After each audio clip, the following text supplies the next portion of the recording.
ನಮಸ್ಕಾರ ಸ್ವಯಂ ಪಾಕ ಅಭಿಮಾನಿಗಳಿಗೆ ಸ್ವಾಗತ. ಇಂದು ನಾನು ಮಂಗಳೂರು ಸೌತೆ ಹಾಗೂ ಮಾವಿನ ಹಣ್ಣು ಹಾಕಿ ಹುಳಿ ಹೇಗೆ ಮಾಡೋದು ಅಂತ ಹೇಳ್ಕೊಡ್ತೀನಿ. ಬೇಕಾಗುವ ಪದಾರ್ಥಗಳು: ಸೌತೆಕಾಯಿ, ನಾನಿಲ್ಲಿ ಅರ್ಧ ಸೌತೆಕಾಯಿ ತಗೊಂಡಿದ್ದೀನಿ. ಮಾವಿನ ಹಣ್ಣು 7 ರಿಂದ 8. ಇದು ಹುಳಿ ಇದ್ರೆ ಸ್ವಲ್ಪ ಕಮ್ಮಿ ತಗೊಳ್ಳಿ, ಹಾಗೆ ಸಿಹಿ ಮೇಲಿದ್ರೆ ನೀವು ಒಂದೆರಡು ಜಾಸ್ತಿ ತಗೋಬೇಕಾಗತ್ತೆ. ತೊಗರಿಬೇಳೆ ಅರ್ಧ ಕಪ್ಪು, ತೆಂಗಿನಕಾಯಿ ತುರಿ 1/4 ರಿಂದ ಅರ್ಧ ಕಪ್ಪು, ಉಪ್ಪು 1.5 ಟೇಬಲ್ ಸ್ಪೂನು, ಸಾರಿನ ಪುಡಿ ನಾನಿಲ್ಲಿ 2 ಟೇಬಲ್ ಸ್ಪೂನ್ ತಗೊಂಡಿದ್ದೀನಿ. ನೀವು ನಿಮ್ಮ ಖಾರ ಎಷ್ಟು ಬೇಕು ನೋಡಿಕೊಂಡು ಅಷ್ಟು ತಗೊಳ್ಳಿ. ಕೊತ್ತಂಬರಿ ಸೊಪ್ಪು ಸ್ವಲ್ಪ, ಕರ್ಬೇವಿನ ಸೊಪ್ಪು 1 ಎಸಳಷ್ಟು, 1 ಟೀ ಸ್ಪೂನ್ನಷ್ಟು ಅರಿಶಿಣ, 1 ಚಿಕ್ಕ ಪೀಸ್ನಷ್ಟು ಬೆಲ್ಲ. ನೀವು ಸಿಹಿ ಜಾಸ್ತಿ ಬೇಕು ಅಂದರೆ ಜಾಸ್ತಿ ಹಾಕೋಬಹುದು, ಆದರೆ ಮಾವಿನ ಹಣ್ಣೆ ಸಿಹಿ ಇದ್ರೆ ಸ್ವಲ್ಪ ಕಮ್ಮಿನೇ ಹಾಕಿ. ಒಗ್ಗರಣೆಗೆ 1 ಟೀ ಸ್ಪೂನ್ನಷ್ಟು ತುಪ್ಪ, 1/4 ಟೀ ಸ್ಪೂನ್ನಷ್ಟು ಸಾಸಿವೆ, ಅರ್ಧ ಟೀ ಸ್ಪೂನ್ನಷ್ಟು ಜೀರಿಗೆ ಹಾಗೂ ಇಂಗು 1 ಚಿಟಿಗೆಯಷ್ಟು. ನೀರು ಸುಮಾರು 4 ಕಪ್ನಷ್ಟು ತಗೊಂಡಿದ್ದೀನಿ ನಾನು, ನೀವು ನೋಡ್ಕೊಂಡು ಹಾಕ್ಕೊಳ್ಳಿ. ಇದನ್ನು ಹುಳಿಗೆ ಬೇಕಾಗುವಷ್ಟು ದೊಡ್ಡದಾಗಿ ಹೋಳನ್ನ ಕಟ್ ಮಾಡ್ಕೊಳ್ಳಿ. ಸುಮಾರು ಈ ಸೈಜಿಗೆ ಬೇಕಾಗುವಷ್ಟು ಕಟ್ ಮಾಡ್ಕೊಳ್ಳಿ. ಸೌತೆಕಾಯಿದು ತಿರುಳನ್ನು ತೆಗೆದುಬಿಡಿ. ಈ ಥರ ಮಧ್ಯೆ ತಿರುಳನ್ನು ತೆಗೆದು ಹೆಚ್ಚಿಟ್ಕೊಳ್ಳಿ. ತೊಗರಿಬೇಳೆನ ಕುಕ್ಕರ್ ಪಾತ್ರೆಗೆ ಹಾಕಿ ಚೆನ್ನಾಗಿ ತೊಳೆದು ಕುಕ್ಕರ್ ಬೇಯಕ್ಕಿಡೋಣ. ಇಲ್ಲಿ ಬೇಳೆ ತೊಳೆದು ಇಟ್ಕೊಂಡಿದ್ದೀನಿ. ಇದಕ್ಕೆ ಅರಿಶಿನ ಹಾಕೋಣ, ಹಾಗೆ ಎಣ್ಣೆ. ಈ ಸೌತೆಕಾಯಿ ಹೋಳನ್ನು ಕೂಡ ಇದರೊಳಗನೆ ಹಾಕೋಣ. ಒಲೆ ಮೇಲೆ ಕುಕ್ಕರ್ ಇಟ್ಟು ಸ್ಟವ್ ಆನ್ ಮಾಡಿ ಈ ಬಟ್ಲನ್ನು ಇದರೊಳಗಿಡೋಣ. ಕುಕ್ಕರಿಗೆ ತಳಕ್ಕೆ 2 ಕಪ್ ಅಷ್ಟು ನೀರು ಹಾಕ್ಕೊಂಡಿರಿ. ಇದಕ್ಕಿಡೋಣ.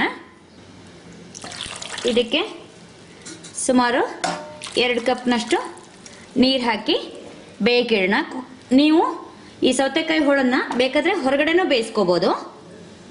ಕುಕ್ಕರ್ಲಿ ಇಟ್ಟ ಮೇಲೆ 3 ಸಲ ವಿಷಲ್ ಆಗಲಿ ಸಾಕು.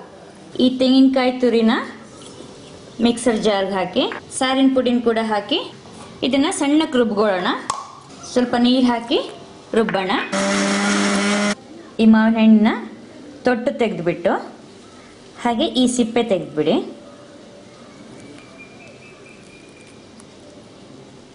ಇದು ನೋಡಿ, ಪೂರ್ತಿ ಸಿಪ್ಪೆ ತೆಗೆದು ಒಂದು ಪಾತ್ರೆ ಹಾಕಿ ಎಲ್ಲ ಮಾವಿನ ಹಣ್ಣಿಂದು ಸಿಪ್ಪೆ ತೆಗೆದಿಟ್ಕೊಳ್ಳಿ.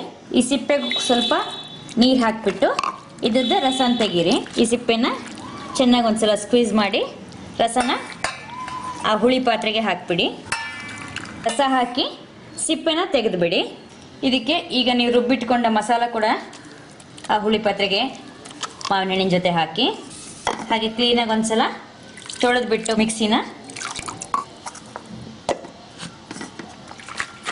ಅದಕ್ಕೆ ಹಾಕಿ ಆ ಮಾವಿನ ಹಣ್ಣು ಮಸಾಲೆ ರುಬ್ಬಿದ್ದು ಹಾಕಿದ್ದನ್ನು ಸ್ಟವ್ ಮೇಲೆ ಇಟ್ಟು ಸ್ಟವ್ ಆನ್ ಮಾಡಿ ಅದನ್ನೊಂದ್ಸಲ ಮಿಕ್ಸ್ ಮಾಡಿ ಒಂದು ಕುದಿ ಬರೆಸಿ. ಕುದಿಗೆ ಶುರುವಾಗಿದೆ. ಕುದಿಗೆ ಶುರುವಾದ ತಕ್ಷಣ ನೀವು ಬೇಳೆ ಮತ್ತು ಸೌತೆಕಾಯಿನ ಕುಕ್ಕರ್ಲಿ ಇಟ್ಕೊಂಡಿರ್ತೀರಲ್ಲ ಅದನ್ನು ಆ ಪಾತ್ರೆಗೆ ಹಾಕಿ ಚೆನ್ನಾಗಿ ಮಿಕ್ಸ್ ಮಾಡಿ. ಈ ಬೇಳೆ ಪಾತ್ರೆನೂ ಹೀಗೆ ನೀರು ಹಾಕಿ ಕ್ಲೀನ್ ಮಾಡಿಬಿಟ್ಟು ಹಾಕಿ. ಕರ್ಬೇವಿನ ಸೊಪ್ಪನ್ನು ಸ್ವಲ್ಪ ಹೀಗೆ ಮುರಿದ್ಬಿಟ್ಟು ಹಾಕಿ, ಹಾಗೆ ಬೆಲ್ಲ ಹಾಕಿ, ಉಪ್ಪು. ಈ ಹುಳಿಯ ಕನ್ಸಿಸ್ಟೆನ್ಸಿ ನೋಡಿಕೊಂಡು ನೀವು ಅದಕ್ಕೆ ಬೇಕಾದ್ರೆ ಸ್ವಲ್ಪ ನೀರು ಹಾಕ್ಕೊಳ್ಳಿ. ಎಲ್ಲ ಪದಾರ್ಥ ಹಾಕಿದ ಮೇಲೆ ಇದನ್ನು ಚೆನ್ನಾಗಿ ಕುದಿಸ್ಬಿಡಿ. ಈಗ ನೋಡಿ, ಈ ಹುಳಿ ಇದು ಚೆನ್ನಾಗಿ ಕುದ್ದಿದೆ. ಆಮೇಲೆ ನೀವು ಮಾವಿನ ಹಣ್ಣನ್ನು ಬೇಯಿಸಿರಲ್ಲ, ಆದ್ದರಿಂದ ಇದನ್ನು ಸ್ವಲ್ಪ ಚೆನ್ನಾಗಿ ಕುದಿಸಿ, ಯಾಕಂದರೆ ಆ ಮಾವಿನ ಹಣ್ಣಿನ ರಸ ಹುಳಿಗೆ ಬಿಟ್ಕೋಬೇಕು, ಆವಾಗಲೇ ಹುಳಿ ಚೆನ್ನಾಗಾಗೋದು. ಈಗ ಈ ಹುಳಿ ಸುಮಾರು 5 ರಿಂದ 10 ನಿಮಿಷದಷ್ಟು ಕುದ್ದಿದೆ. ಈಗ ಸ್ಟವ್ ಆಫ್ ಮಾಡೋಣ. ಇದಕ್ಕೆ ಕೊತ್ತಂಬರಿ ಸೊಪ್ಪನ್ನ ಕಟ್ ಮಾಡಿ ಹಾಕೋಣ. ಸ್ಟವ್ ಆನ್ ಮಾಡಿ ಒಂದು ಸಣ್ಣ ಒಗ್ಗರಣೆ ಸೌಟಿಗೆ ತುಪ್ಪ ಹಾಕಿ ಅದರಲ್ಲಿ ಬಿಸಿಗಿಡಿ. ಈಗ ತುಪ್ಪ ಕಾದಿದೆ. ಸಾಸಿವೆ ಹಾಕೋಣ. ಸಾಸಿವೆ ಪಟಪಟ ಅಂದಮೇಲೆ ಜೀರಿಗೆ ಹಾಕೋಣ.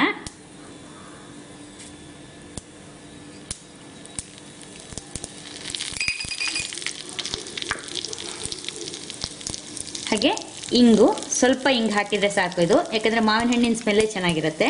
ಹಿಂಗೆ ಹಾಕಿ ಆಫ್ ಮಾಡಿಬಿಡೋಣ. ಒಗ್ಗರಣೆನ ಸಾಂಬಾರ್ಗೆ ಹಾಕಿ, ಯಾವತ್ತೂ ಒಗ್ಗರಣೆ ಬಿಸಿ ಇದ್ದಂತೆಯೇ ಹಾಕಿಬಿಡಬೇಕು.